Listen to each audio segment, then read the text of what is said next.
ल यो रातको समयमा यो प्रकाश मैले खिचिरहेको छु।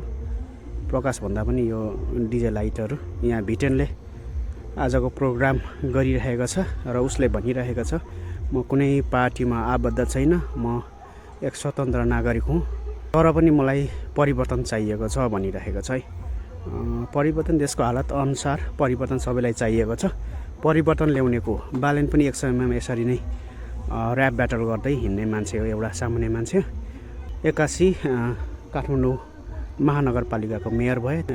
अहिले उसलाई प्रधानमन्त्रीको दावेदारको रूपमा हेरिएको छ, तर सबै जनताले चाहिँ होइन। उसको भिजन के छ हामीले अहिलेसम्म थाहा पाइएको छैनौँ होइन, केही बुझेको पनि छैनौँ। सिधै कुरा गर्ने हो भने अब ऋण यति साह्रो छ नेपालको, नेपाल बनिनुको लागि एउटा श्रमद्वारा मात्रै पोसिबल छ है। विभिन्न देशहरूको ज्वलन्त उदाहरणहरू छ, Singapore, south Korea, Japan, China, यस्तो धेरै देशहरू छ जसले आफ्नो आर्थिक क्रान्ति पहिलो सुरुवात चाहिँ श्रमबाट गरेको हामी थाहा पाउँदछौँ। नेपाल कस्तो कन्डिसनमा छौँ हामी होइन, कहिले पनि नभएको घटनाहरू हामीले केही महिना अगाडि देखिसकेका छौँ। कसलाई हामीले भोट गर्ने, कसलाई हामीले जिताउने, फागुन 21 गतिको चुनावपछि त्यसले देशले कस्तो रूप लिन्छ त्यो हेर्ने नै बाँकी छ।